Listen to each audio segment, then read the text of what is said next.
तंत्रज्ञान विभागाने एक 26 लाखाच्या डेटाची आम्हाला माहिती दिली।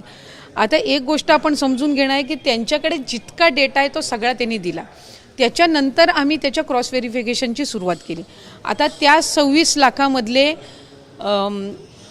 2,63,00,000 जे काही रजिस्ट्रेशन झालं होतं याच्यामध्ये सुरुवातीच्या कालावधीमध्येच अपात्र झालेले पण अपात्र ठरवलेले पण बरेच आहेत, कारण तो एक डेटाचा चंक आहे।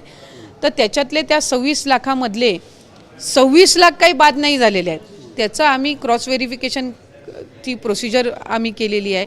अंगणवाडी सेविका मदतनीस या ग्राउंड लेवलवर जाऊन त्यांनी प्रत्येक ठिकाणी व्हेरीफाय केलेलं आहे आणि ती आमच्याकडे साधारणपणे ह्या एखाद आठवड्याच्या कालावधीमध्ये ते सगळंच आमच्याकडे जे काही एकत्रीकरण आहे त्या सगळ्या जिल्ह्यांचं रिपोर्टचं तेही आम्हाला प्राप्त होईल आणि त्यानुसार जे पात्र लाभार्थी आहेत त्यांना लाभ त्या ठिकाणी सुरू राहणारच आहेत आणि त्या डेटामधले जे अपात्र आहेत जी काही असतील 2-4 लाख 5 लाख जी काही असतील त्यांना निश्चितपणाने त्यांचा जो लाभ आहे तो त्या ठिकाणी जो थांबवण्यात आलेला आहे तो कंटिन्यू तसाच राहील, म्हणजे तो